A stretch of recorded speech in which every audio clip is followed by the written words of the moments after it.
A budget has the power to change your life. I believe if you can master how you spend your money, then you can master your destiny.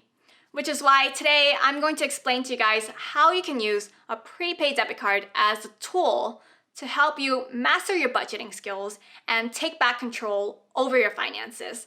If you're new here, hi, welcome. My name is Annie Margarita Yang, and this is the fourth and final video for my four-part series on prepaid debit cards. If you haven't watched the first three, please check them out after you finish watching this one. If you haven't done so already, please subscribe and hit the bell icon for notifications every time I post a new video.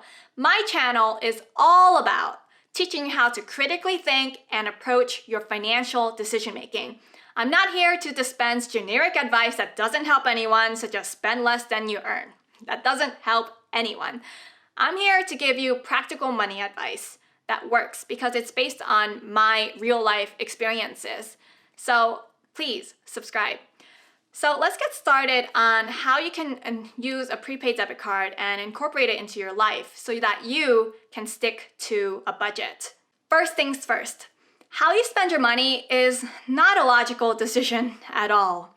In fact, if you have trouble sticking to a budget and having self-discipline, it's most likely a problem that's on an emotional level. So it's an emotional problem. And I really hate to use the word addiction here, but if you have trouble sticking to a budget when it comes to certain categories and you're like consistently spending too much, you're either assigning too little money to that category, or you have an addiction problem that needs to be addressed. And I hate to use the word addiction because it's a very defined term, but I really cannot think of a better word to use than this, so I'm going to use the word addiction for the rest of this video.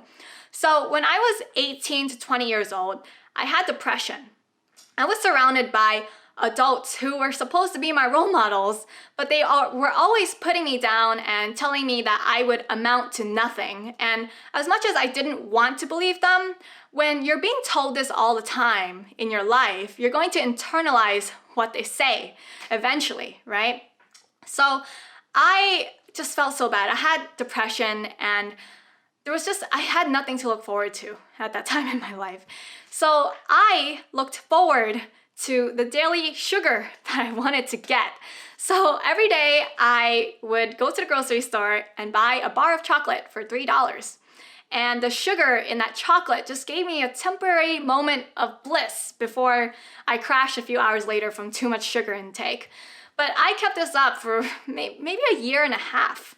$3 a day on a bar of chocolate, sometimes two, because I couldn't help myself, times 30, which is around $90 a month on chocolate, which I thought was okay. I was still saving a lot of money. It was fine. But this was just the one category in my budget that I consistently could not master.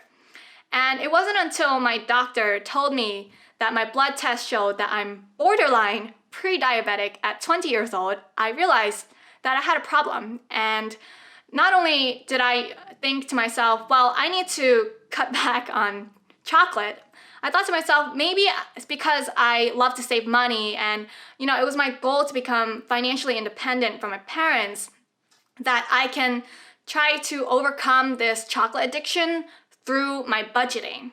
It took a lot of trial and error and trying out different things, and the constant tracking and reporting of this chocolate expense to make sure I had the right numbers for me to, over the period of a few months, get it back down to zero. It was really difficult. It was a challenge for me. And I'm 26 now. If I could go back to when I was 20 and give my 20-year-old self some financial advice, I would say to use a prepaid debit card and call it my chocolate fund. So that way I didn't feel like I was depriving myself, but I had a hard limit, a boundary for myself to follow. So it's not like an unlimited thing that I could spend my money on, right? So the reason you could just say well, why not open up a checking account and get a separate debit card for this chocolate expense? But the reason I would go against that is because if I spent the money down to zero, then I can easily just transfer the money instantly over from my regular checking account into the chocolate fund account and buy more chocolate. So I needed some sort of degree of separation when it came to adding more funds to this chocolate fund. So yeah, if I could go back, I would say use a prepaid debit card, call it your chocolate fund. You spend $100 a month on chocolate this month, next month, 90. The month after that, 80, then 70, then 60, then 50, and so on until you get down to zero. Because I don't really believe in stopping cold turkey. I believe in, slow and steady lifestyle changes. Something so gradual so that it doesn't feel painful at all as you're trying to pivot your life into a positive direction. So that is my advice for dealing with addictions and how you can use a prepaid debit card to help with that. The second way you can use a prepaid debit card to master budgeting skills is actually for teaching children how to budget their money. So, how to teach your children to spend less than their allowance. So I actually think a prepaid debit card is a better tool for teaching your kids than a credit card, and also better than a checking account with a debit card attached to it. So one, a credit card, it's not good because there's no hard limits. You're basically teaching your kid that you can spend whatever you want on it, and mommy and daddy is gonna bail you out because we're gonna pay the bill every month. My friend complains that that's what happened to his kid. He let him have a credit card and he just kept paying the bill for him. Didn't turn out so well. The second option, the checking account with the debit card tied to it, sure, you can do that. You can remove the overdraft protection on the account so it can never go below zero and he can never overdraft on the account. So that's fine. But I actually know someone else who had a Bank of America checking account for his kid. Specifically told the rep, this is for the kid, so please don't charge any fees. And he wasn't really paying attention to what happened to this account, and it was getting charged $12 a month in monthly maintenance fees. What are you teaching the kid? That you can't trust the bank? So, prepaid debit card. If you watched my last video, you can, get a prepaid debit card, very little fees, most likely no fees if you use the two in my last video, if you watch after this one. And open up a sub account for your kid, and it's just gonna have a hard limit, cannot spend more than you have in this account already, and it's just great. So back when I still lived at home with my parents and my sister was a teenager, my parents refused to open up a checking account for her. And because I didn't have her documentations and I didn't have, I wasn't her guardian, I couldn't go to the bank and open up a checking account on her behalf for her. And besides, she didn't even have the ability to go to the bank because she was in school pretty much all day and the banks close early, So anyway, I had an American Express Serve card and I opened up a sub account for her. So with the prepaid debit card, you can have sub accounts for authorized users, and I made her a sub account user. And I didn't need any of personal information. I didn't need social security and stuff like that. So it was very easy for me to set it up for her. And every time she wanted to spend her money, her allowance, she would give me the cash. I would deposit it in for her. And she was free to spend whatever she deposited. And it's great. I think it's great to teach your kids that, hey, you earned this money, you can spend it, and I'm not going to watch over what you spend your money on. Sure, I could see the transactions, but I didn't really want to see hey, what video game did you buy? What did you buy on Amazon? I didn't want to know that stuff about my sister because I believe that she should learn to be independent and have her own privacy versus my parents who are a little bit more, way more controlling. If we had to do it their way, which they didn't allow her to have a checking account, then every time she wanted to buy something online, she would have to give my dad cash and say, hey dad, can I buy blah, blah, blah on Amazon? Can I use your credit card to buy this, that? And then she was required to give my dad the receipt. So my dad would always know what she spent her money on. So I used the prepaid debit card sub-account as a tool for teaching her how to budget her money. And, it doesn't help when your parents do not let your kid have a checking account. I mean, she's 20 years old now, and my parents are still telling her that she's not ready to have a checking account. I mean, if you're not ready now, then when are you gonna be ready? 30 years old? The third way you can use a prepaid debit card to stick to a budget is to use it for only charging subscription services. So it's really easy to keep track of the monthly recurring charges. Those are always on your mind, but it's really easy to forget about the companies that charge either quarterly or annually.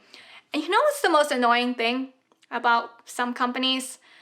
They don't tell you, hey, we're about to charge your card in 2 days because you have this subscription. They just charge your card, and surprise, surprise, there's a deduction all of a sudden coming out of your checking account.